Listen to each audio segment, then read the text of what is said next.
Magpagpalang araw po. Sana po suportahan ninyo ang aking channel. Para po sa mga donation eto GCash number 092984676699.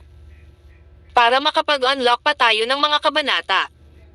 Kabanata 2151 hanggang Kabanata 2160.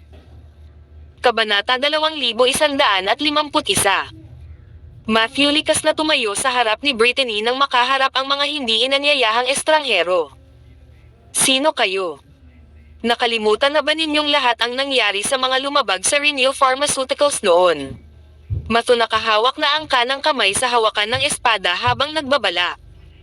Sa kanyang pagkadismaya, natuklasan niya na ang aura ng grupong ito ng mga estranghero ay gana na pare-pareho sa kanya. Sa madaling salita, ang kanilang kapangyarihan ay nasa kalahating hakbang na Grandmaster level o mas mataas. Matthew hindi sinasadyang inihanda ang sarili para sa isang labanan at itinuloy ang lakas ng espada sa paligid niya sa limitasyon nito. Tungkol naman sa mga alagad ng martial arts ng iba pang nakatagong sekta, sila rin ay agad na lumabas at pinrotektahan ang iba pang nasa likuran nila. Nang handa na silang makipaglaban, biglang sumulpot sa labas ng courtyard ang isang maamo at eleganteng mukhang nasa katanghaliang gulang. Paumanhin, paumanhin. Patawarin mo ako sa aking panghihimasok at sa kaguluhang naidulot namin. Matthew tumingin sa nagtatanong sa Lazarce sandaling nakita niya ang lalaking ito.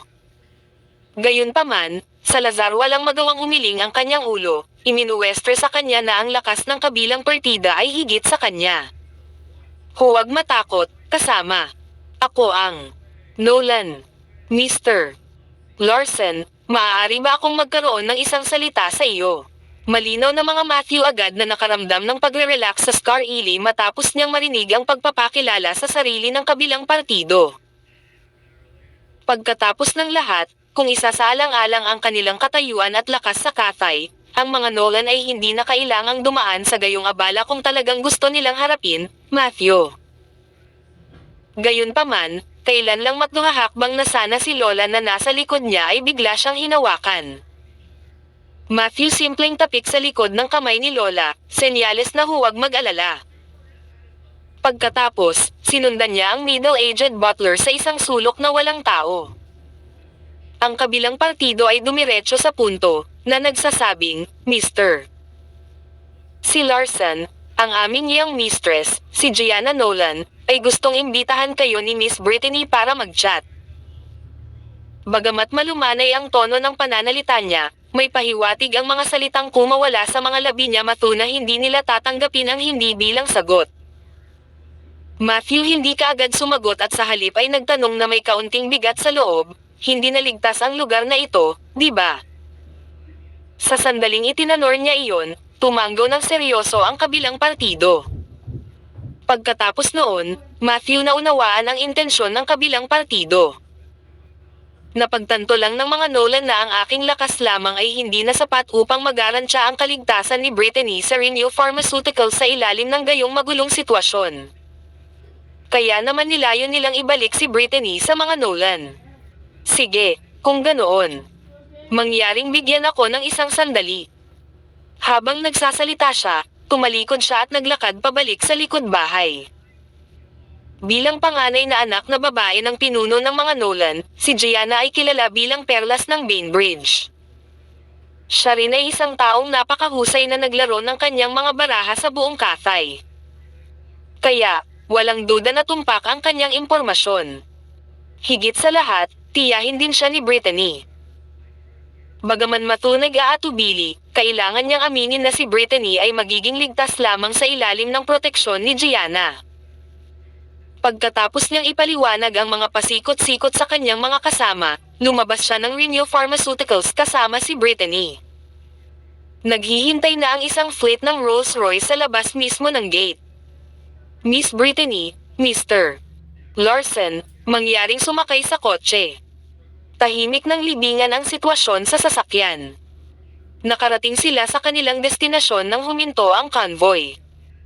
Pagkababa nila ng sasakyan, Matthew natuklasan na ang asyenda sa kanyang harapan ay iba sa kanyang naisip. Bilang tirahan ng Pearl of Bainbridge, ang Manor ay nakakagulat na hindi pinalamutian ng marangyang gaya ng inaasahan niya. Sa kabaligtaran, ito ay naglabas ng isang malakas, solemn na klasikal na estilo. Maligayang pagdating, G. Larson at Miss Brittany. Naghihintay na si MS. Nolan sa loob, kaya sundan mo ako. Matthew at nilampasan ni Brittany ang villa at nakarating sa maliit na hardin sa tabi nito sa ilalim ng pamumuno ng usher. Nang makapasok sila sa hardin, agad na nakita ang mga kumpol ng bulaklak. Kasabay nito, unti-unting lumabas ang isang magandang figure nang marinig ang kanilang mga yabag. Ang kanyang kagandahan ay kapansin-pansin, at ang kanyang balat ay maputi at malambot na parang sanggol. Bagamat simple at casual ang kanyang damit, pinatingkad nito ang kanyang sariwa at eleganteng hitsura. Ang kanyang mukha ay nakikita sa mga bulaklak at ang kanyang damit sa mga ulap. Siya ay isang kagandahan sa pamamagitan ng mga riles na hinahaplos ng isang vernal breeze. Ito ay mga papuri na dumating Matthews, isip kaagad nang matugunan niya ang isang pakiramdam ng gilas na tila nagmumula sa loob ng kanyang nakamamanghang hitsura. Kailan nakita niya ang figurang ito, agad niyang binati, "Thank you for having us over." Talagang ikinararangal kong makilala ka, MS. Nolan. Bahala ka, Mr. Larson. Napakaraming chismis tungkol sa iyong mga ginawang umiikot sa Cathay sa panahong ito. Habang nagsasalita si Gianna, marahang iwinagayway niya ang kanyang kamay. Sa susunod na segundo, maraming nakakatakot na aura sa paligid Matthew na naglaho. Pagkatapos noon, Matthew ay hindi napigilang makahinga ng maluwag. Kahit alam niyang walang malicious intensyon ang kablang partido, hindi pa rin niya maiwasang matense dahil sa lihim na pagmamasid ng mahigit 10 Grandmaster at iba pang makapangyarihang mandirigma. Kabanata 2152. Nang lahat ng mga Grandmaster at bodyguard na nakatago sa anino ay umatras, inilipat ni Gianna ang kanyang tingin kay Brittany. Di nagtagal, tahimik na bumungad sa kanyang maningning na mga mata ang mga kislap ng kagalakan habang sinasabi niya, "Lakaw ay isang replika ng mas batang bersyon ng iyong ina." Habang nagsasalita si Gianna, pinangunahan ni Matthew at Brittany sa pavilion sa tabi ng hardin. Sa kabilang banda, si Brittany ay lubos na nalilito. Pagkatapos ng lahat, sumunod lang siya Matthew dito sa lahat ng oras na ito, hindi alam kung ano ang nangyayari. Bukod dito, hindi pinalaki ni Billy ang pamilya ng kanyang ina. Sa makatuwid, siya ay ganap na hindi pamilyar sa koneksyon sa pagitan ng pag-iral ni Gianna at ng kanyang buhay.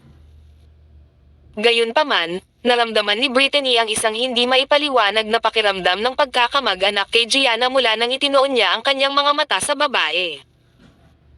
Pagkatapos umupo siya, kumuha siya ng pill case. MS. Nolan, ito ay Reg Along dinala ko bilang pasasalamat sa pag-imbita sa amin. Ang mga ito ay beauty nourishing pills na pino mula sa mga buto ng nagninangas na rainbow lily. Umaasa ako na ang mga ito ay ayon sa iyong gusto. Matthew tinulak ang pill case kay Gianna na ikinagulat niya. Pagkatapos, tumingin siya kay Brittany, na kanina patahimik. Sabay-sabay, tila naintindihan ni Gianna ang sitwasyon. Napaka-interesante. Nag-aalala bandang binatang ito na pahihirapan ko si Brittany. Hindi sinasadyang napangiti si Gianna habang iniisip iyon. Lang araw na lang bago ang pulong ni Matthew at Gianna, isang malaking insidente ang sumiklab sa high sea. Isang marangyang cruise ship ang nakitang unti-unting naglalayag sa high sea, ngunit si Orlaith, na nakasakay, ay may nakasulat pa ring kadiliman sa kanyang mukha. Ang kanyang kasalukuyang pangit na mood ay lahat ng salamat sa Matthew. Ang una niyang plano ay ipaghiganti ang pagkamatay ni Zane sa kanyang paglalakbay sa Bainbridge sa pagkakataong ito. Sa kanyang pagkabalisa, hindi lamang siya hindi nagawang saktan Matthew kahit kaunti. Ngunit pinanagot din siya ng Marshall League para sa krimen ng pag-abala sa kaayusan at sinadyang pananakit ng iba. Kung hindi siya sinuportahan ng mga beden at nagbayad ng mataas na halaga kapalit ng kanyang kalayaan, nakulong na siya sa Bainbridge, Cathay sa sandaling ito. Gayunpaman, ang higit na ikinagalit niya ay ang daan-daang kanyang may kakayahan, mataas na ranggo ng mga amo at grupo ng mga elit na mandirigma ay nawala sa kaunting hangin, na walang iniwang bakas. Nabasag ni Orlaith ang baso ng alak sa kanyang kamay sa sobrang galit. Magiging akin ang paghihiganti. Nagmumura siya, mukhang lubhang nakakatakot sa kanyang madilim na mukha at mga mata na duguan. Nako, nang siya ay nagngangalit sa kanyang silid, ang cruise ship ay biglang nanghusga, nahuli si Orlaith ng walang bantay at nagpasuray-suray. Nasaan ang impyerno ng lahat? Umuungal siya sa galit na nag-aalab sa kanyang puso. Sabay takbo ng isa sa mga kampa ni Orlaith sa kwarto niya. Pagbukas niya ng pinto, nakaramdam siya ng lamig sa buong katawan niya na para bang nahulog siya sa isang butas ng yelo. Samantala, pinandilatan ni Orlaith ang kanyang nasasakupan na may nakamanmatay na tingin. Paumanhin, Miss Beden. Isang malaking barko sa unahan ang hamarang sa aming dinadaanan. Kaya, wala tayong pagpipilian kundi ang huminto sa pag-cruise pasulong. Pagkatapos noon, ang subordinate ay nagmamadaling lumuhad sa magkabilang tuhod at humingi ng awa. Bakit kailangan kita kung hindi mo man lang kayang hawakan ang gayong malit na bagay? Pagkasabi niya noon, hinawakan ni Orlaith ang hawakan ng kanyang espada gamit ang kanyang kanang kamay. Isang nagyayelong ningning ang kumislap sa hangin. Walang pagkaantala, pinutol ni Orlaith ang kanang braso ng nasasakupan, na nakaluhod sa lupa. Dapat kong makita ang walang takot na taong ito na naglalakas loob na hamarang sa landas ng cruise ship ng mga Beden, nakangusong sabi ni Orlaith.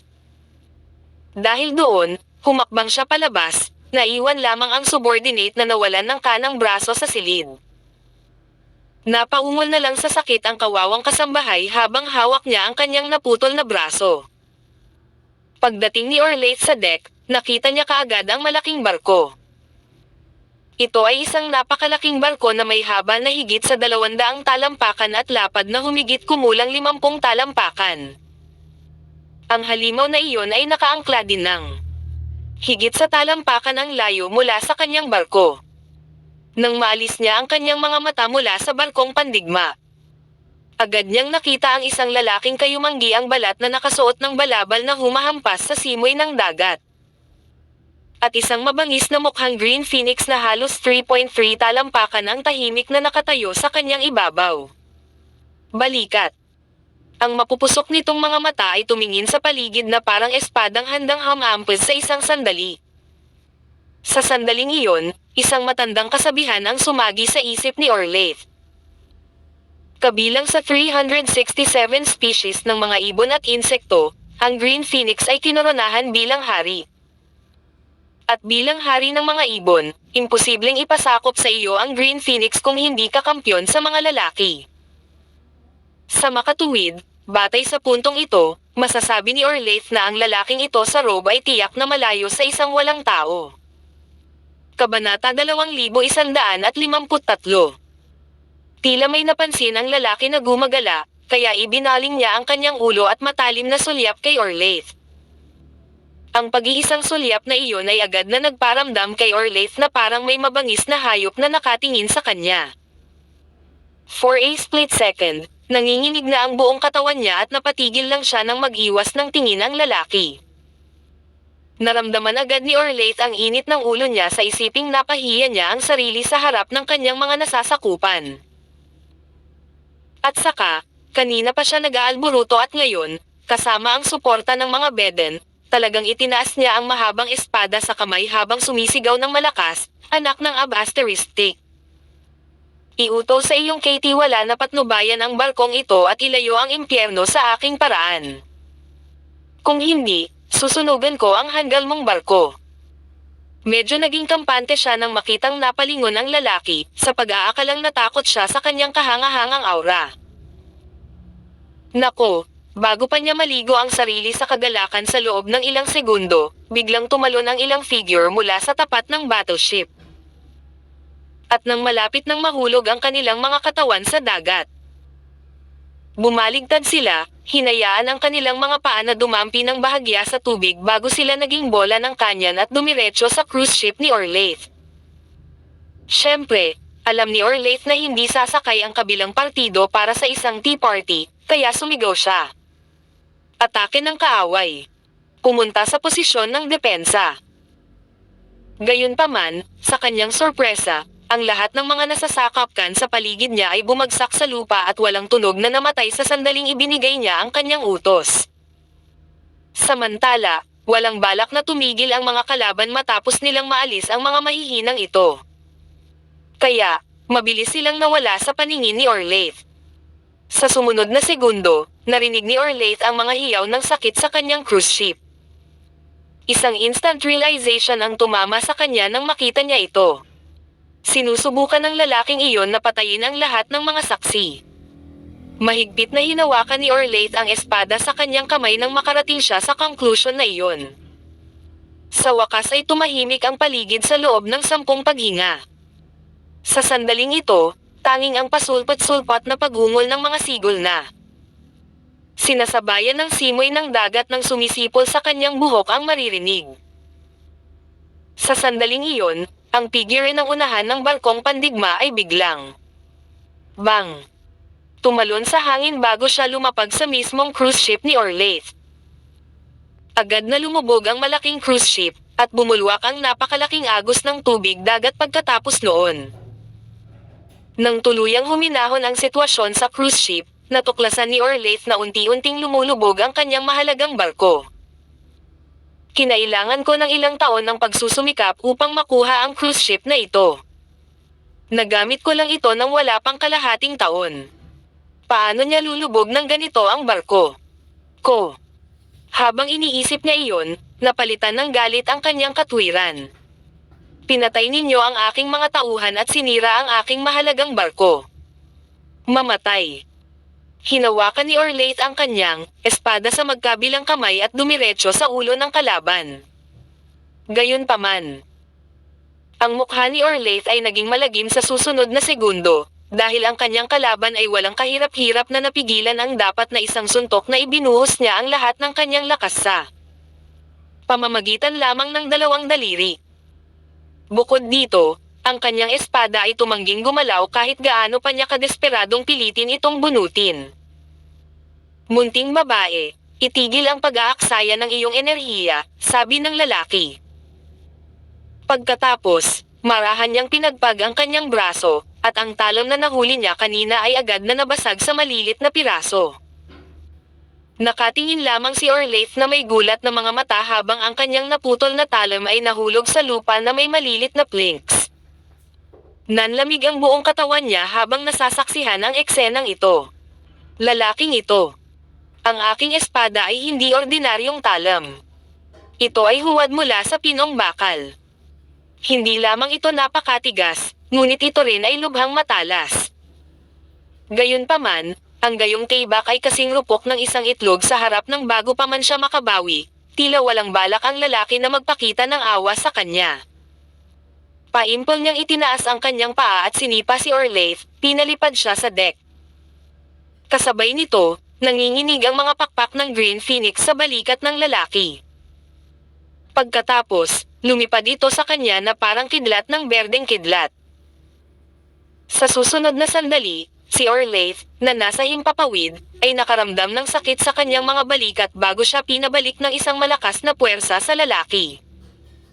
Binawi ng Green Phoenix ang mga kuko nito na kasing talas ng mga kutsilyo. Sakay amang ito lumipad pabalik sa nito. Pagkakadapa sa balikat ng lalaki at masuyong hinaplos ang ulo sa pisngi.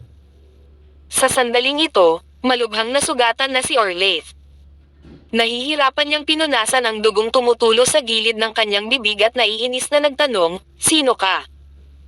"Well, hindi naman talaga mahalaga.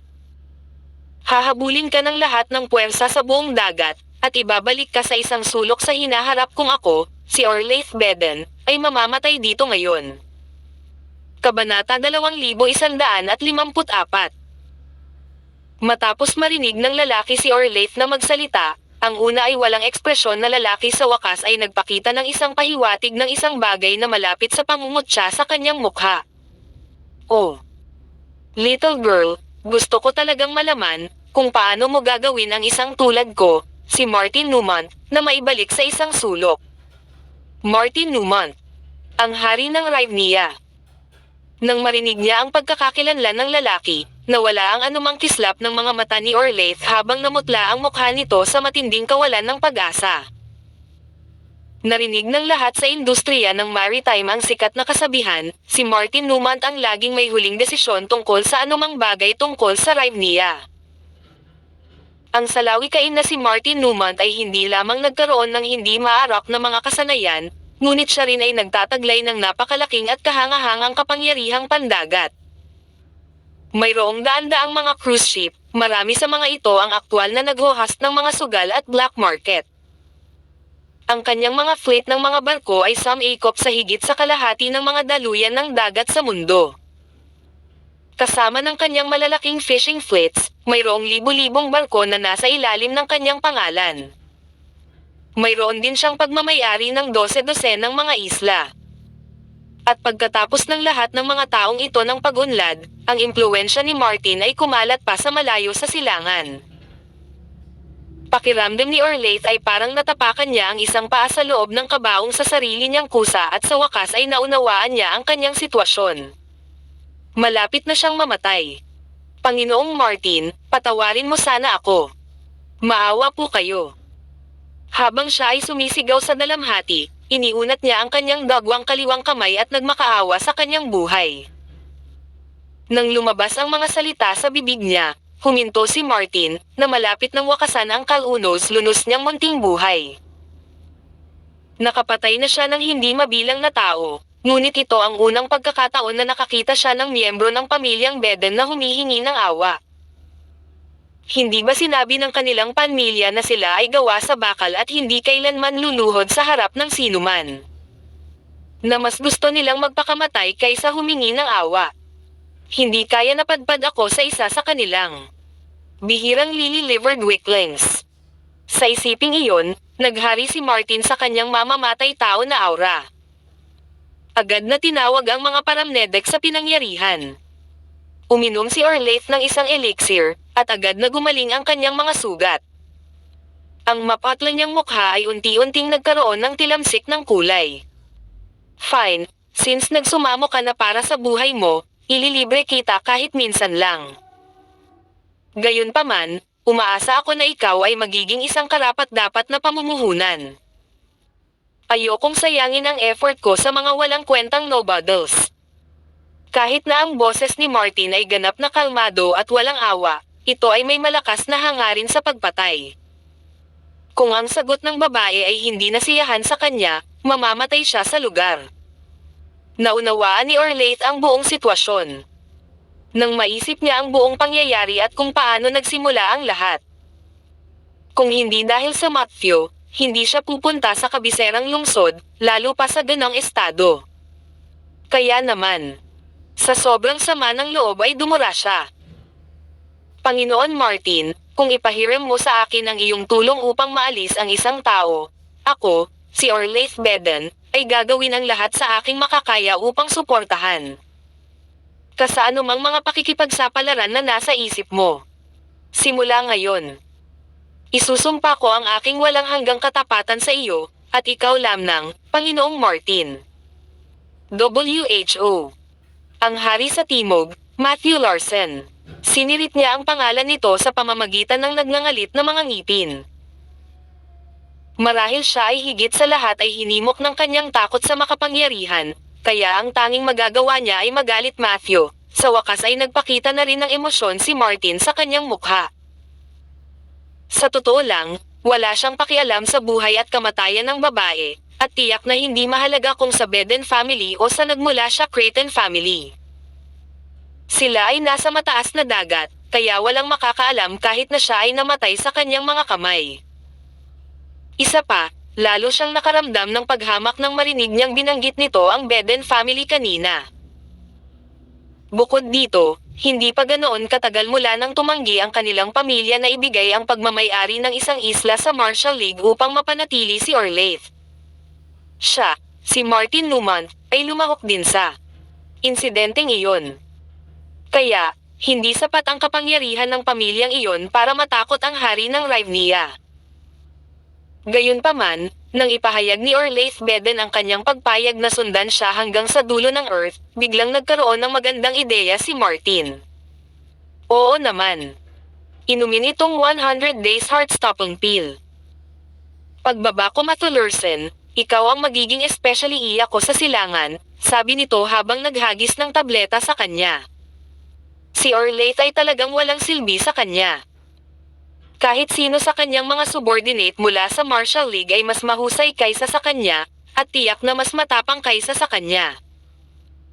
Ang tanging bagay na interesado si Martin ay hanggang sa ilalim ng payroll ng mga Beden. Dahil siya ang may pinakamataas na ranggo na miyembro ng Beden family, kaya niyang manipulahin si Olerth ng husto at gawin siyang especially iya niya sa Emsgate.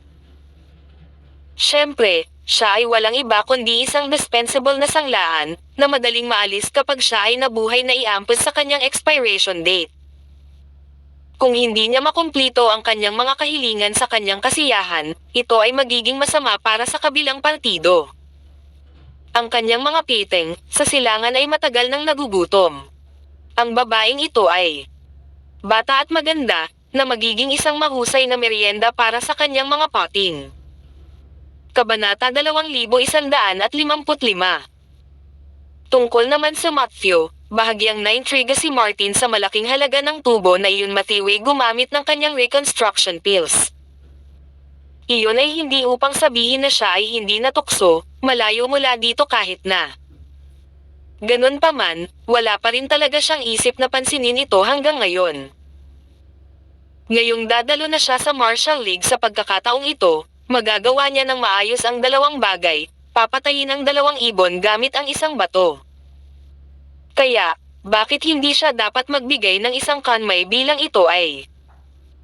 Siyempre, kung nabigo ang pamamaraang ito, hindi na siya mag-aabala na subukan sa pangalawang pagkakataon. Ito ay walang iba kundi isang kahilingan lamang mula sa isang disposable pawn, kaya halos wala ito sa kanyang priority list. Gayunpaman, walang pagpipilian si Olerth ngayon. Tinitigan niya ang nakal-alasong tableta sa kanyang kamay habang lumilipad sa kanyang isipan ang mga larawan ng siya ay pinilit sa ganitong sitwasyon. Sa kalaunan, ang kanyang pag-aatubili ay napuno ng nakakalason na pinaghalong puot at malisyosong saya. Kaya't, itinagilid niya ang kanyang ulo at nilunok iyon nang hindi na nagundyok pa. Bahagyang tumango si Martin bilang kasiyahan bago nagtanong, since gusto mo matdupatay, dapat mayroon kang detalyadong impormasyon, tama. Agad namang tumango si Olerth at nagmamadaling bumalik sa barko. Pagkatapos, inilabas niya ang isang buong stack ng mga dokumento at ibinigay sa lalaki.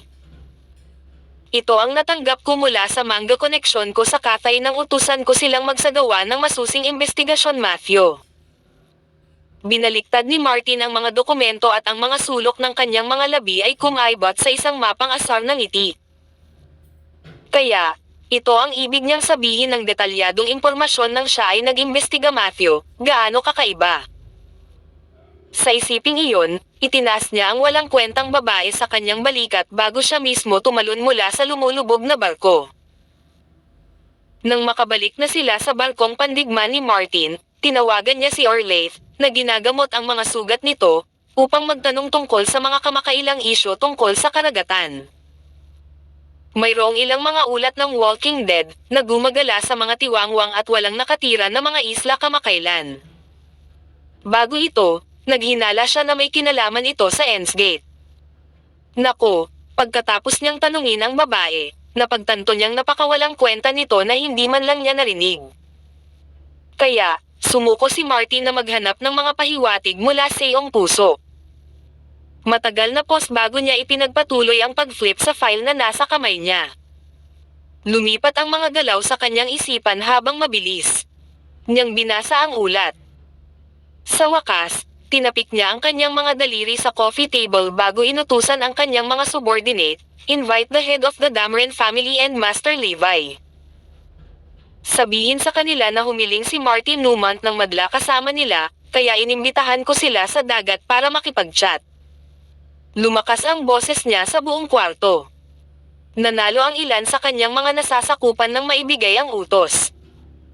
Halos agad-agad, umuungal ang ilang bangkang demotor na nakaparada sa loob ng barkong pandigma habang mabilis silang tumungo sa baybayin ng Cathay. Ang higit na ikinagulat ni Orlaith ay ang bilang ng mga lalaking nasa kanya ng hari ng Rivnia. Ito ay isang lugar na puno ng makapangyarihang martial arts practitioner. Nakakita na siya ng napakaraming manlalaban sa kanyang buhay, at lahat sila ay napaangat ang ilong nang itutok nila ang kanilang mga mata sa isang taong itinuturing nilang mas mababa. Gayunpaman, narito ang mga lalaking ito, masunurin ang sumusunod sa kanyang mga salita na para bang sila ay ganap. Walang kahit katiting na pagtutol mula sa kanilang mga aksyon. Sa totoo lang, nakakatakot ang kontrol ni Martin sa kanyang mga tauhan kaya nakaramdam siya ng lamig sa kanyang gulugod. Sa ilang sandali, hindi niya maiwasang isipin kung tama ba ang naging desisyon niya. Samantala, sa Southern Region, sa looban ng Sinclair Residence, isang maid na nakasuot ng itim ang nagbuhos ng tsaa para kay Levi. Bigla siyang natigilan sa kalagitnaan ng pagkilos nang marinig ng kanyang tainga ang mahinang tunog. Ipinagpalagay niya na malapit na siya sa isang madugong labanan, na isang pamantayan para sa isang tao sa kanyang katayuan. Kaya, kumuha siya ng punyal mula sa isang lihim na kompartimento sa malapit bago nagmamadaling lumabas ng silid. Sa oras na tumuntong siya sa kanyang looban, mayroon ng 5 tao na nakaluhod sa isang tuhod na naghihintay sa kanya. Nang makita siyang paparating ng pinuno ng Platen, napabulalas siya. Ang hari ng Rivnia, si Lord Martin Newmont, ay nagpadala ng imbitasyon para sa hari ng Timog, Master Levi Quirk, na sumakay sa kanyang barko para sa isang talakayan. Pagka-top 0s ng kanyang anunsyo, hinawakan ng leader ang scroll sa magkabilang kamay at hinawakan ito sa itaas ng kanyang ulo habang nakaluhod siya. Isang malumanay na simoy ng hangin ang dumaan habang inililibot ni Levi ang kanyang tingin sa mga lalaking nasa harapan niya. Biglang may gumalaw na figure sa kanyang harapan at kinuha ang balumbon bilang kahalili niya. Sinuri ng misteryosong figure ang scroll para sa anumang foul play bago ito ibinigay kay Levi. Sa wakas, binuksan ito ni Levi sa isang mabilis na snap at binasa ang imbitasyon. Tinanong ni Levi, "Panginoon Enmo, ano ang gusto niyang pag-usapan?" Sinabi ni Lord Martin na ang pagpupulong ay para talakayin ang kooperasyon sa ibang bansa. Naiintindihan niya na may tensyon sa pagitan ni Master Levi at ng pamilyang Dameron. Sinabi ng ating Panginoong Martin na gagawin niya ang kanyang makakaya upang kumilos bilang isang tagapamagitan para sa pulong na ito para magkasundo ang magkabilang panig. Umaasa kami at hilingin sa iyo ang pinakamahusay. Matapos pakinggan ni Levi ang mga salitang iyon, ang kanyang mukha ay nanatiling walang emosyon habang siya ay walang pag-aalinlangan na nagbibigay ng isang positibong sagot. Kung gayon, aalis na tayo, magalang na sabi ng pinuno ngayong natapos na niya ang kanyang gawain. Pagkatapos, ang buong squad ay umatras at nawala sa anino sa isang kisapnota. Ang mga lalaking ito ay malinaw na bihasa nang umalis sila sa sandaling matapos ang kanilang atas. Gayunpaman, sa sandaling makaalis ang lahat, ang maid na nakaitim na nakabantay sa likod ni Levi ay nagtanong sa kanya ng maingat. "Master Levi, halos wala na kaming anumang pakikipag-ugnayan kay Lord Martin. Ang imbitasyong ito, baka ito ay isang pakana laban sa atin." Bahagyang ngumiti si Levi habang sumagot, ang lobo na ito, habang lumalaki ito, mas malaki ang kanyang ambisyon. Bagamat wala siyang sinasabi kundi mga kaaya-aya, sigurado ako na ito ay walang iba kundi isang harapan. Sinusubukan niya akong akitin at isali ako sa kanyang mga laro. Ni Lehi bago nag-isip, forget it. Kung kaya niyang magpakita ng sinseridad sa isang tulad ko, laruin ko ang laro niya at magiging isang pawn sa chessboard na itinakda niya. At saka, walang masama kung tanggalin mo ang 1 o 2 para sa kanya bilang kapalit ng pabor. Ibinuka ng dalaga ang kanyang mga labi at magsasalita na sana nang pigilan siya ni Levi sa pamamagitan ng pagwagayway ng kanyang kanmay. Sige, tama na sa iyo. Dapat mong malaman sa ngayon na ang pag-usisa ang pumatay sa pusa. Sinaman siya ng tingin ni Levi. At saka, nasaan ang aking tsaa? Pulang-pula ang mukha ng kasambahay habang sinusumpa ang sarili dahil sa kapabayaan niya sa kaloob-looban habang nagmamadaling sumugod sa paghahanda ng sariwang kaldero ng tsaa. Kabanata 2156. Natanggap din ni Aurelius ang imbitasyon. Habang binubuklat niya ang imbitasyon, pinagdududahan niya ito. Ang relasyon sa pagitan ng 6 na hari ng Cathay at ng 10 pinakadakilang pamilya ng Cathay ay matagal nang hindi naging matatag. Ano ang layunin ni Martin Newman sa pagsasama-sama nilang lahat? At saka, sa pagkakaalam niya, ito ay isang world-class na imbitasyon ng Marine Corps. Si Martin ang vice-presidente ng Marine Corps. Kaya, kung si Aurelius ay maaaring makakuha ng pagkakataon na magkaroon ng isang alyansa mula sa imbitasyong ito, ang lalaki ay walang alinlangan na magiging isang mahusay na kasosyo. Isang pulong sa kanyang teritoryo upang talakayin ang ating pakikipagtulungan sa pagpapaunlad ng mga industriya sa ibang bansa. Sa tingin ko, lalaruin ko ang iyong laro, pagkatapos ng lahat, Martin Newman. Sa kabilang panig ng Ems Gate, ang mga mamamayan ay nasa estado na ng galit at kaguluhan. Una, nanmatay si Zane Beden sa ibang bansa, pagkatapos ay inalis ang sikat na doktor na si Baltazar Dupont. Ang masama pa nito, muntik nang mahuli si Orlaith, na pumunta sa kabisera para ipaghiganti si Zane. Ang serye ng mga kaganapang ito ay nabalisa at nagdulot sa pamilya Beden sa lubos na kaguluhan. Ang pagkamatay ng henyong medikal sa kanilang pamilya ay walang alinlangan na nagdulot ng malaking lamat sa pag-unlad ng mga kasanayan sa medikal ng pamilya. Pagkatapos ng lahat, gumugol sila ng maraming mapagkukunan upang suportahan ang layunin ni Zane na maging pinuno ng bagong henerasyon sa medisina. Nagpunta pa ang mga Beden sa pagpapadala sa kanya sa Cathay para sumali sa pambansang pangkat ng mga henyong doktor. Sa isang banda, gusto nilang lumaki si Zane sa ilalim ng pangangasiwa ng ilang makaranasang doktor sa team. Sa kabilang banda, nais nilang manalo siya ng kampyonato sa Holy Doctor Competition at magdala ng kaluwalhatian at katanyagan sa Beden family. Gayunpaman, sa sandaling siya ay namatay, ang lahat ng pag-asa ay nawala at ang lahat ng kanilang mga inaasahan ay nag-alab. Bumalik na ba si Orlaith? Isang matandang lalaki, na malinaw na isa sa mga matatanda, ang dahan-daang nagtanong sa pulong ng Beden family. Sa kabilang panig ng silid, narinig ng isang lalaking nasa katanghaliang gulang na hindi nakaahit ang mukha sa kanyang tanong, at dumilim ang kanyang mukha. Pagkatapos, iniluwa niya ang galit, ano ang silbi ng pagbanggit ng walang kabuluhang iyon? Kung hindi dahil sa kanya, hindi mawawala sa amin ng mga Beden ang islang iyon. Gareth, huwag mong sabihin yan. Kung tutusin, pamilya pa rin siya.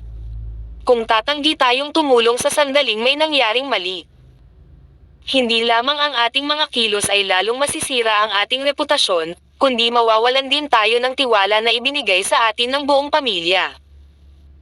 Saglit na pinag-isipan ni Gareth Beden ang sinabi ng matanda bago nagpasya na ito ay isang lohikal na conclusion. Ganunpaman, hindi pa rin niya mahanap sa kanyang sarili na ilabas ang frustration sa kanyang puso. Hindi niya maiwasang mapaungol sa kaloob-looban. Ang Beden Island kapalit ng Orlaith, ang buhay ng kabiguan ay isang kaayla-hilakbot na pakikitungo. Gayunpaman, alam ni Gareth ang isang natatalo na argumento nang makita niya ang isa. Kaya naman, ang tanging nagawa na lang niya ay huminga ng malamig at italikod ang ulo sa matanda. Sa puntong iyon, bumukas ang pinto ng silid, at agad na umayos ang lahat ng nasa silid. Ang lalaking pumasok ay walang iba kundi ang manager ng pamilya Beden. Gayunpaman, ang kanyang tiyak na pagkakakilanlan ay hindi kilala. Ang tanging alam ng lahat tungkol sa kanya ay walang sino man ang pinapayagang lumabag sa kanyang mga utos. Ang kanyang mga salita ay katulad ng batas sa loob ng Beden family. Bukod dito, ilang miyembro ng pamilya na tumutol sa kanyang mga tagubilin ay nawalan ng buhay sa kanilang walang bungang pagsikap. Pagkatapos nito, mas alam ng mga Beden kaysa subukan ang kanilang kapalaran. Kapag ang isa ay lumabag sa kanyang mga utos, sila ay parurusahan ng naaayon. Natigil ang tunog ng mga yabag ng paa niya nang makarating siya sa unahan ng mesa. Pagkatapos, hindi niya sinasadyang inilibot ang kanyang tingin sa lahat ng dumalo. Nabalot ng pin drop na katahimikan ang buong kwarto sa isang tingin lang. Nang matiyak niyang nakuha na niya ang kanilang lubos na atensyon, tumahimik siya at sinabing, nakapagdesisyon na ang pinuno ng mga Beden. Una, nabiga si Orlaith Beden sa kanyang misyon. Bilang parusa, matatanggal siya sa kanyang posisyon bilang pinuno epektibo kaagad. Pagkatapos ng maikling paghinto, nagpatuloy siya, 2. Lahat ng pangunahing puwersa ng Land of Divinity ay maglalakad sa kabisera ng magkasama. Dahil hindi nila tayo bibigyan ng katanggap-tanggap na paliwanag, tayo mismo ang maghahanap ng hustisya. Sa wakas, yumuko siya ng bahagya bago nagpahayag. Tungkol sa mga usapin tungkol sa pag-iisa ng ating mga puwersa, kailangan kong problemayan ang mga pinuno upang matiyak na ang lahat ay tumatakbo ng maayos. Matapos magbigay ng kanyang talumpati ang manager ay agad siyang tumalikod para umalis nang walang kahit na katiting na pag-aalinlangan. Dahil nagawa na niya ang kanyang trabaho at ibinigay ang utos, wala na siyang ibang magawa. Hindi niya guguluhin ang sarili sa mga bagay na mababa sa kanyang grado sa sweldo. Natural, ipaubaya sa mga punong dadalo ang pag-iisip ng mga delegasyon ng iba't ibang gawain upang maisakatuparan ang pinuno ng plano ng mga Beden. Kinabukasan, maliwanag at madaling araw, ang anunsyo ng manager ng Bedens, na binubuo ng ilang mga palamuti, ay kumalat na parang apoy sa buong Emsgate. Inilarawan sa balita ang iba't ibang hindi patas na pagtrato na dinanas ng mga elites ng Emsgate sa Cathay. Nang mapatay ang henyong doktor ng Emsgate, walang nagawa ang mga alagad ng batas sa Cathay, na hinayaan ang mamamatay tao na makalaya. Sa ilalim ng kanilang sinadyang maling impormasyon, binansagan nila ang Cathay bilang isang bansang humahamak sa buhay ng mga dayuhan. Ginawa nila ang lahat ng kanilang makakaya para suruan at suruan ang reputasyon ni Cathay, pinangalanan itong iskang walang batas na lupain. Kaya, ito ay sa pamamagitan ng Beden family at kanilang mga kalyadong puwersa sa loob ng Land of Divinity. Na ang gayong mga kasinungalingan ay dumaan sa Emsgate, na nagdulot ng kaguluhan sa mga mamamayan nito. Kabanata 2157. Sa sandaling kumalat ang balita, ang mga taong dating nasa dilim ay nagsimulang tuligsain si Cathay. Sa panahon ng matinding galit na ang mga elite mula sa Land of Divinity ay tumugon sa tawag ng Beden family. Sa loob lamang ng 2 araw, ang lahat ng puwersa ay nagtipon sa Emsgate Shrine at sa Emerald Palace. Sa pangunahing bulwagan ng palasyo, may ilang mga tinig na nagsasapawan sa bulwagan habang magkabalikat ang isa't isa. Siksikan ang lugar kaya nagsisiksikan ang mga tao na parang lata ng sardinas. Pagkarakan ng ilang oras, ang manager ng Beden family ay humakbang patungo sa pangunahing entablado. Nang makita ng lahat ang lalaki, tumahimik ang paligid. Sigurado akong alam na ng lahat ang buong kwento sa ngayon. Ang mga henyong doktor mula sa ating bansa, parehong master at apprentice, ay binawian ng buhay sa Cathay. Walang nagawa ang kasuklam-suklam na martial league na iyon. Sa halip, hinayaan nilang gumala ang mga mamanmatay tao. Ang nasama pa nito, pinipigilan nila kaming maghayganti sa lahat ng posibleng paraan. Huminga siya ng malalim bago nagpatuloy, sabi nga, a life for a life. At saka, nasa Cathay lang sina Master Baltazar at Zane Beden para lumahok sa Holy Doctor Competition. Ito ay isang bagay na ang Martial League ay walang ginawa upang protektahan sila, Ngunit ito ay isa pang bagay na ganap na pagtakpan ito. Sa wakas, tinapos niya ang kanyang talumpati sa pagsasabing, ito ay isang pagkakasala sa kabuuan ng Land of Divinity. Isang kahihiyan na nangyari ang gayong kawalang katarungan. Nang umalangaw-ngaw sa hangin ang mga huling salita ng manager, naramdaman ng mga kabataang naruroon na parang kumukulo ang kanilang dugo sa pagtatapos ng talumpati. Pagkatapos, ibinaling ng mga tao ang kanilang mga tingin sa direksyon ni Kathay, ang mga matang puno ng hinanit. Biglang, isang dagandong ang narinig sa buong bulwagan, "How dare the Martial League pull the wool over our eyes? How dare they treat us na parang wala lang?" Galit na tanong ng isa pang tao sa crowd, the asterisk starred. Sino ang mamamatay tao? Hayaan mo akong patayin siya, at tingnan natin kung ano ang magiging reaksyon ng Martial League. Ang mga ski asterisk M lang ang umaasa sa pagiging protektado habang nagpupumilit silang mabuhay. Galit na sigaw ng isa pang binata. Ang talon ko ay matagal nang hindi ginagamit, panunuya ng isa. Sa ilang sandali, ang paksa ng talakayan ng mga kabataang elite ay unti-unting lumipat patungo sa mamamatay tao. Sa totoo lang, sa kanila, hindi mahalaga ang katotohanan. Anuman, ang insidenteng ito ay naghila sa reputasyon ng Emsgate sa putik at sila ay masisiyahan lamang kapag ang mamamatay tao ay isuko ang kanilang buhay sa mga tuwaw ng Emsgate. Ang mga matatanda mula sa iba't ibang puwersa ay tumanggo bilang kasiyahan habang pinapanood nila ang eksenang nangyayari sa kanilang harapan. Malayo sila sa bulag na kumpiyansa dahil ang kabuuang lakas ng mga kabataang elite ay higit na lumampas sa kanilang inaasahan. Hindi isang malit na pahayag na sabihin na nalampasan sila ng mga kabataang ito. Sa panahon ng alitan sibil sa Kathay, ang 14 na kalapit na bansa ay desperadong nais na samantalahin ang pagkakataong iyon upang salakayin ang bansa at makuha ang kanilang mga ulo sa masaganang mapagkukunan na magagamit doon. Nako, walang nagtagumpay dahil lahat sila ay napilitang umatras. Dahil dito, tumakas sila sa pagitan ng kanilang mga binti. Ang mga may mataas na pag-asa na makakuha ng isang piraso ng lupain ni Kathay ay bumalik na lubos na bigo. Lalo na noong napliten silang harapin ang nakakatakot na lalaking iyon mula sa Kathay. Ang takot na iyon ng isang tao ay tahimik na tumayong mag-isa habang nakaharap niya ang libu-libong mandirigma mula sa Emsgate. Gayunpaman, wala kahit isa sa kanilang hanay ang nangahas na umakyat at nanatili sa pagkapatas ang dalawang panig hanggang sa dumating ang milisya ng Kathay. Noon lang walang choice ang mga kalaban ni Kathay kundi umalis.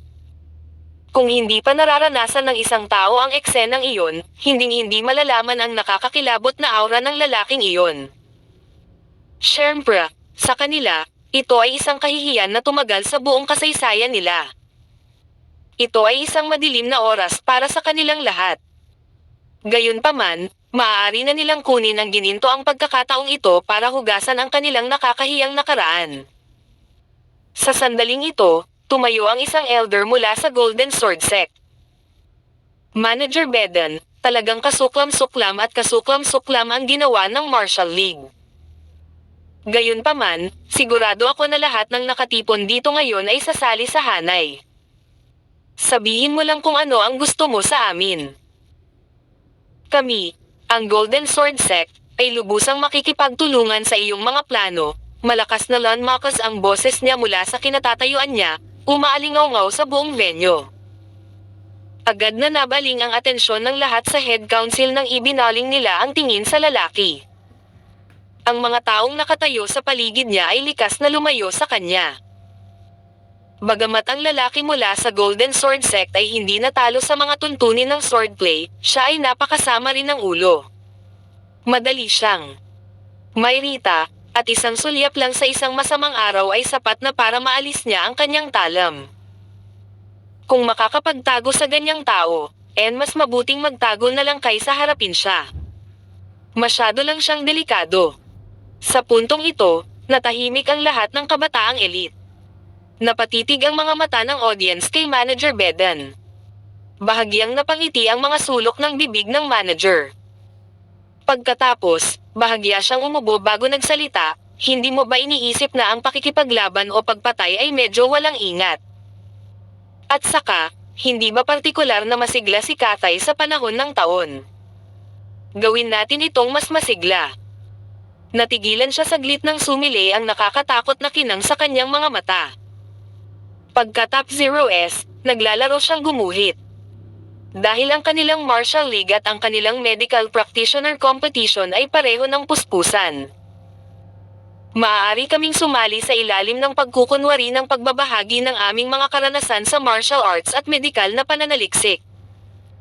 Pagdating ng panahon, sa wakas ay makikita na nila ang mga dakilang elite mula sa Land of Divinity.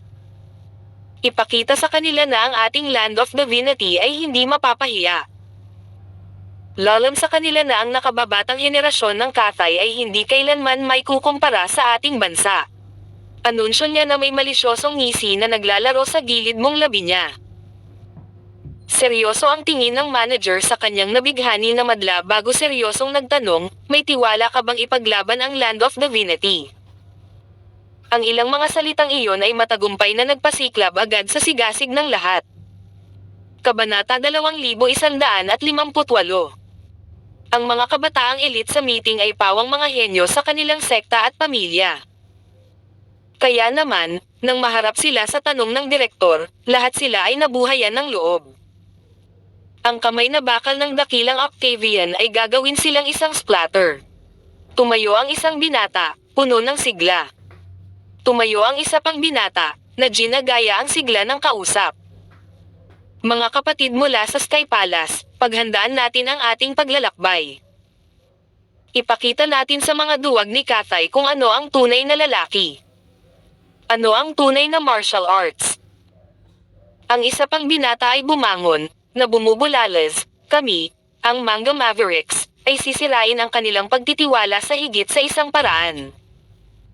Ang susunod na henerasyon ng Martial League ay hindi na makakabawi mula sa aming pagbisita. Itinaas ng mga kabataang lalaki ang kanilang mga kamao habang sila ay umatungal sa kanilang sama-samang pagsang-ayon. Sa oras na iyon, talagang tila kaya nilang sakupin ang isang bansa sa pamamagitan lamang ng kanilang sigasig. Samantala, ang mga matatanda ng ilang malalaking puwersa ay tumango bilang pagsang-ayon sa kanilang pagnanasa sa dugo. Walang makakapidyo sa hukbo ng Emsgate, at walang makakapidyo sa puso ng mga batang mandirigma na sirain ang kanilang mga kaaway sa pagdating ng kaharian. Siyempre, lahat ay mariing sumang-ayon sa plano ni Manager Bedan. Dumiretso sila sa Katay, sinabing interesado sila sa collaboration ng dalawang bansa. Na nandoon lang sila para makipagpalitan ng medisina at martial arts noong panahon ng kompetisyon ni Katay. Hanggat pinanghahawakan nila ang kadahilan ng iyon, kahit ang Martial League ay hindi makakagawa ng isang pagsilip ng protesta. At pagdating ng panahon, magagamit nila ang lahat ng kanilang lakas para durugan ang mga martial arts practitioners mula sa Katay. Mula noon, ang nakababatang henerasyon sa Katay ay lubos na mapapawi. Bukod dito, lahat ay patas sa pag-ibig at digmaan at walang alinlangang nasa digmaan sila. Magiging matyaga sila habang naghihintay sa kanilang biktima. Isang lalaki ang tumayo mula sa grupo at sumigaw, lubos na sinusuportahan ng Octavian ang plano. Isang elite mula sa Sky Palace ang sumigaw, ang Sky Palace ay ganap na makikipagtulungan sa iyo. Sumama rin sa party ang mga Iron Fists. Handa nang umalis ang Iron Fists.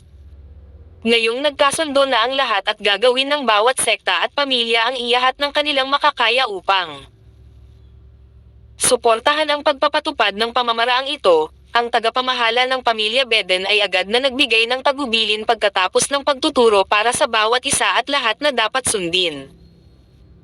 Sa pamamagitan ng paggawa nito, lahat ng kalahok ay hindi tatapakan ang bawat isa sa kanilang pagmamadali upang magawa ito. Kaya, isang pansamantalang organisasyon ang isinilang dahil sa paghihiganti para durugan ang pag-unlad ng medikal at martial arts sa Katay. Marahil ang kanilang pagkasabik para sa karahasan ay nagbigay kulay sa kanilang mga pagpipilian dahil ang alyansa na pinangalan ng Murder Crow ay formal na itinatag noon at doon. Nang magkaroon na sila ng layunin, ang iba't ibang dakilang puwersa sa buong Land of Divination ay dahan-daang umalis sa bulwagan, isa-isa. Napuno sila ng pag-asa na magagawa nilang durugan si Cathay. Wala ring duda na umikot ang kanilang isipan sa pag-asa habang inibok nila ito sa Bainbridge. Sa kabilang banda, matiyag ang naghintay ang manager ng Beden family hanggang sa makaalis ang lahat bago bumalik sa Beden residence. Pagkapasok niya sa looban ay napaluhod siya. "Guro, natupad na ang mga planong inayos mo. Aalis ang mga elite patungo sa kabisera ng Cathay sa wala pang 3 araw." Hindi alintana, hindi bumukas ang pinto kahit matapos ang kanyang debotong ulat. Sa halip, isang malamig na tawa ang maririnig mula sa ikod ng pinto. "Magaling. Hayaan silang maging sanhi ng ilang kaguluhan. Habang nagiging magulo, mas makakabuti ito para sa atin." Pagkatapos niyang magsalita ay biglang bumukas ang pinto. Pagkatapos, isinara ito ng mabilis hanggat ang mga dobleng pinto ay itinabi. Sa isang kisap mata, isang itim na token ang nasa sahig sa harap ng manager. Kunin ang token na ito at gamitin ito para ipadala ang puwersa ng bawat sekta at pamilya sa loob ng Beden. Kakatawan mo ang Beden family. Tandaan, kasama ng malaking kapangyarihan ang malaking responsibilidad. Huwag mo akong bigin. Unti-unting sumili ang ngisi sa mukha ng manager. "Oo, sisiguraduhin kong magiging matagumpay ang gawain." Habang tinitignan niya ang itim na token sa kanyang kamay, hindi naiwasang matuwa ang manager. Maaari niyang ganap na pakilyusan ang kapangyarihan ng bawat isang angkan sa Ems Gate gamit ang maliit na token na ito. Ito ang susi sa yubok ng organisasyong militar sa loob ng Beden family. Nang magsimula ang kanyang pananabik, muling nagsalita ang boses. "Mad Dog, God's Feast, Midnight, Demon Hunter, Peaceseeker." Bago pa man bumagsak ang huling pantig, 5 figure ang tila lumitaw sa manipis na hangin. Sa sandaling iyon, tila naging malamig ang simoy ng hangin sa gabi. "Kayong 5 ang hahawak sa likuran ng organisasyon at susuportahan ang lahat ng kanilang mga pagsusumikap.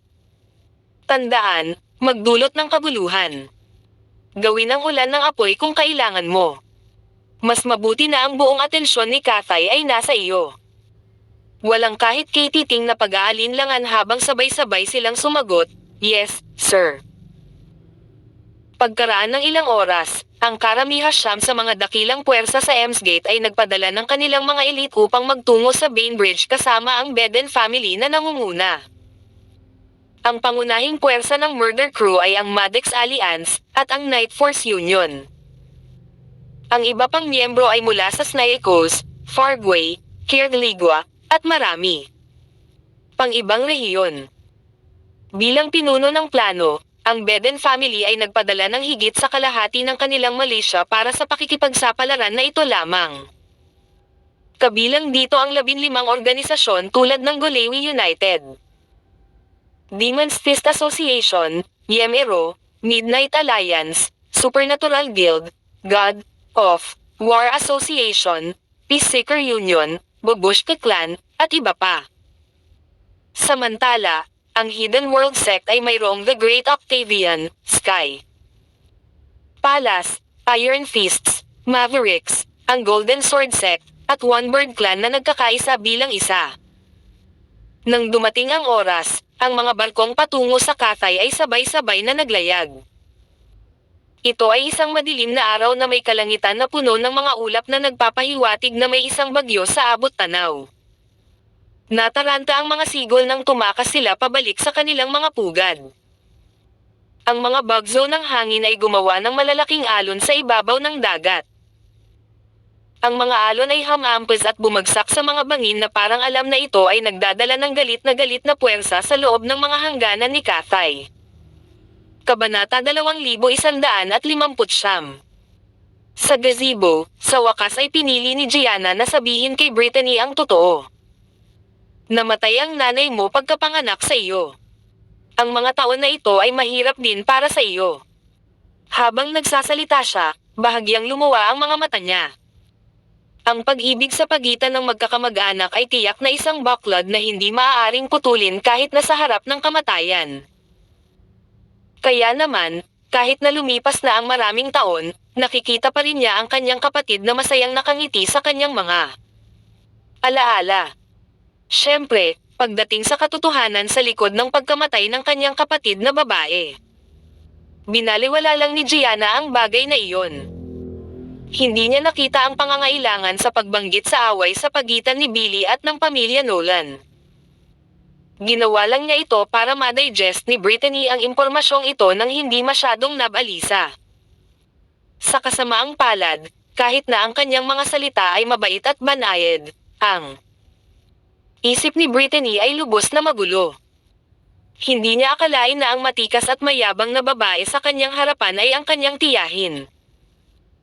Lang beses na niyang tinanong ang kanyang ama tungkol sa kanyang ina sa paglipas ng mga taon, ngunit lagi itong gagawa ng paraan upang maiwasan ang mga tanong nito. Pagkaraan ng ilang sandali, palagi niyang ginagamit ang dystocia bilang isang dahilan upang maiwasan ang paksa. Gayunpaman, ngayong ang babaeng nauna sa kanya ay talagang tiyahin niya, hindi niya alam kung paano magre-react. Hindi lamang iyon, ngunit ang kanyang tiyahin ay nagkataon ding pinakamayamang babae sa Bainbridge. Sa ilang sandali, nalilito si Brittany kung ano ang gagawin. Nakatingin lang siya Matthew, ang tanging lalaking mapagkakatiwalaan at maaasahan niya sa sandaling ito. Nako, Matthew hindi rin alam kung ano ang sasabihin kapag kaharap ang kanyang nalilito at desperado na mga mata. Ang alam niya lang ay kailangan ni Brittany ang proteksyon ni Gianna. Bukod dito, ang katotohanan ay hindi mananatiling nakatago magpakailanman at ito ay pinakamahusay na harapin ang mga bagay sa isang medyo kontroladong kapaligiran. It was just a matter of timing. Matapos ang bahagyang pag-aalinlangan, tumanggo siya at mahinang sumagot, "Brit, tama si Miss Gianna. Ikaw ang kanyang biological niece." Sa sandaling marinig ni Brittany ang kanyang mga salita, hindi na niya napigilan ang kanyang nararamdaman. Agad na tumulo ang mga luha sa kanyang mga pisngi na parang tali ng mga sirang perlas. "Sabihin mo sa akin, Matt, alam mo ba ang tungkol dito?" Mabigat sa hangin ang kanyang mga salita, at Matt nananigas. Mukhang kailangan din niyang harapin ang musika. Hindi niya maiwasan ang tanong na ito at hindi rin niya magawang magsinungaling. Kaya naman, tanmango siya. "Pasensya na, Brit." Lalong humikbi si Brittany habang nanag sa kanya ang pagkakanulo at dalamhati. Alam niya kung gaano niya hinaanggad ang pagmamahal ng ina. Mula nang makapag-isip siya, nainggit na lang siya habang ang ibang mga bata ay kumikilos ng parang bata at mapaglaro sa yakap ng kanilang ina. Mahigit 20 taon na siyang namumuhay ng walang ina. Sa kanyang paglaki, ni minsan ay hindi niya nalampasan ang kanyang pananabik para sa isang ina. Minsan ay nagtatago siya at tumitingin sa mga larawan ng kanyang ina habang umiyak iyan ng mapait na luha. Hindi naman siguro masama kung alam niyang bata pa siya ay may mga kamag-anak ang kanyang ina sa mundong ito. Kahit papaano ay may pag-asa na muling makasama ang kanyang namatay na ina sa pamamagitan ng kanilang mga alaala. Marahil sa paglipas ng panahon, ang trauma ng naturang pagkawala ay maghihilom sa paglipas ng panahon at mga bagong alaala. Marahil ay nagtataka lang siya kung bakit hindi sila nag-abalang makipag-ugnayan sa kanya para makahabol. Ang masama pa nito, kahit ang taong pinagkakatiwalaan niya, Matthew, itinago ito sa kanya. Habang inisip ito ni Brittany, mas lalo siyang nalulungkot. Sa bandang huli, hindi niya napigil ang ihiga ang kanyang ulo habang umiiyak siya.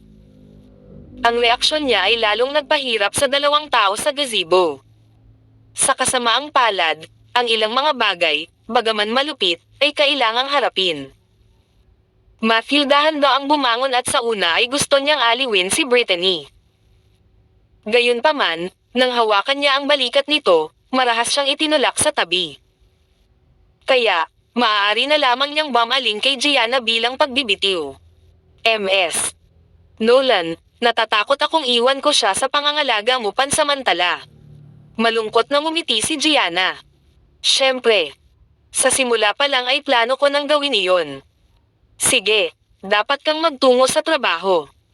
I'll try my best to comfort Brit. As she assured Matthew, lumipat siya ng upo sa tabi ni Brittany. Pagkatapos, marahan niyang niyakap ang dalaga sa kanyang mga bisig. Matthew tumahimik bago sinabing, kung gayon, Brit, aalis na ako ngayon. Dapat manatili ka rito sa ngayon. Bibisitahin kita kapag may oras ako. Sa wakas, nilinggan niya si Gianna at nagpaalam, MS. Nolan, magkikita pa tayo. With that, tumalikod na siya at lumabas ng mansyon. Medyo natagalan si Brittany bago niya maproseso ang nangyari. Saka lang siya umayos ng ayos at inikat ang ulo para hanapin ang lalaki. Sa kasamaang palad, Matthew ay wala kahit saan upang makita. Nandoon amang ang kanyang tiyahin na halos hindi niya kilala, na buong pagmamahal na nakatingin sa kanya. Kabanata 2160. Matthew umalis sa asyenda na may mabigat na puso. Saktong papasok na siya sa kanyang sasakyan, dahan-daang lumapit sa kanya ang isang pamilyar na figure. Madam Quirk. Nagulat siya nang makita siya. Hindi niya akalain na dito niya makikita si Lena, of all places. Gayunpaman, huminga siya ng malalim at pinaghiwa-hiwalay ang kanyang emosyon bago pilit na ngumiti sa kanyang mukha. Hindi pa ako nakapagpasalamat sa iyo ng personal sa iyong tulong, Madam Quirk. Gusto kong gamitin ang pagkakataong ito para taos-pusong magpasalamat sa iyong tulong, Matthew masiglang sabi. Natural, ipinaalam na sa kanya ni Lina ang tungkol sa kanilang pakikipagtulungan sa Creative Cloud Spray. Wala lang, magkapamilya kami ni Lina. So, it only makes sense for me to help her out, she waved him off dismissively with a light-hearted smile. Samantala, Matthew, nagulat ako nang marinig ang impormasyong ito. Kamag-anak ni Lina si Lena. Tila si Lena ay bahagi ng pamilya ng sangay ng Sandels. Ito ang unang pagkakataon na nalaman sa kanya ang tungkol sa isang kawili-wiling factoid. Anuman, hindi siya binigyan ni Lena ng panahon para pag-isipan ang bagay na iyon dahil agad niyang ipinaliwanag ang layunin ng kanyang pagbisita. Hiniling sa akin ni Master Levi na magpadala sa iyo ng mensahe. Sinabi niya na inimbitahan sila ng isang matandang kaibigan sa isang pulong sa dagat. Gusto kanyang isama para makilala sila. Ito piked Matthew Winters ni, at nagtanong siya, sa dagat. Sinabi ba ni Master Levi kung sino ang kabilang partido? Siya ay tumugon ng mahinahon, hari ng Rhyvnia, Martin Newman. Kailan mato narinig niyang tugon, nagulat siya. Noon sa Woodside, nakipag-usap siya kay Ambrose tungkol sa mga puwersang Samire sa pamilya Larsen. Ang lalaking ito, si Martin Newman, ay isa sa kanila. Kaya naman, agad siyang pumayag sa imbitasyon ni Levi nang walang pag-aalinlangan. Sa kabilang banda, halos kaagad na natanggap ni Martin ang balita na nagdudulot ng kaguluhan sa buong Emsgate. Malapit nang dumating ang puwersa mula sa Emsgate. Pananagutan mo sila sa kanilang pananatili rito. Agad namang sumagot si Orlaith, na tinawag. Sa opisina kanin. Ngayon na siya ay walang iba kundi isang marionette sa kanyang mga kamay, wala siyang pagpipilian kundi sumunod. Dagdag pa, pagkatapos niyang marinig ang chismis na maraming puwersa sa loob ng Emsgate ang dadalo ngayon, may iba siyang plano sa isip. Kung kaya niyang kumita ng mga pabor mula sa mga powerhouse na ito, pagpatay matumajijing kasing dali ng ABC. Baka magamit pa niya ang pagkakataong iyon para makatakas sa palad ni Martin. Habang iniisip niya ito, palihim niyang nilinggan ang lalaki. Gayunpaman, sa kanyang takot, ang lalaki ay kalmadong nakatingin sa kanya na may kakaibang ngiti na naglalaro sa kanyang mga labi. Nabasa niya kaya ang nasa isip ko. Nang maisip niya iyon, hindi niya maiwasang kiligin. Kaya naman, hindi na niya kailangang magtagal pa sa opisina nito. Kaya naman, nag-excuse siya at nagmamadaling lumabas ng kwarto. Masyadong nakakatakot ang lalaking ito. Sa oras na handa na ang hapunan sa barkong pandigma, ilang dakilang puwersa na tumanggap ng imbitasyon ni Martin ay sumakay sa kanyang barkong pandigma. Nang makita siya ni Manager Beden, hindi niya napigil ang magsalita. "Orlaith, anong ginagawa mo dito?"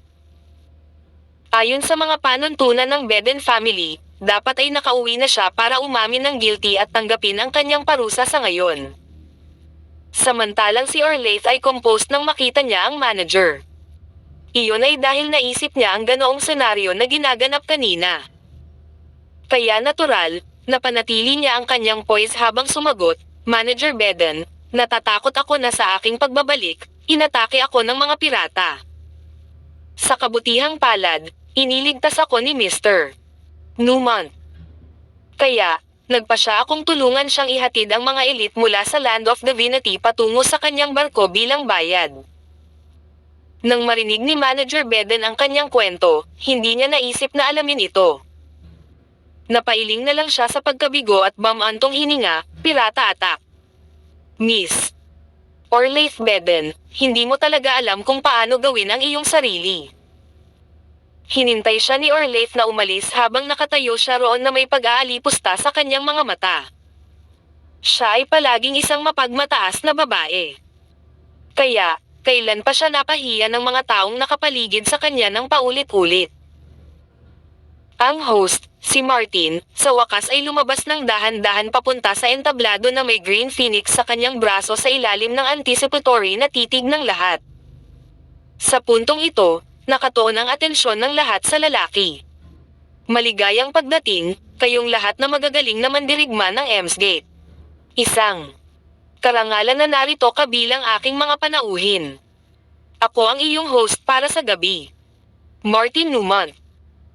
Bagamat ang liham ng imbitasyon na natanggap ng lahat ay nakasaad ang pangalan ng host, ito ang unang pagkakataon na nakita siya ng personal ng karamihan sa kanila. Bigla-bigla, ang mga tao ay sumabog sa mainit na pabulong ng mga talakayan. "Maraming salamat po. God bless. I love mo, mahal."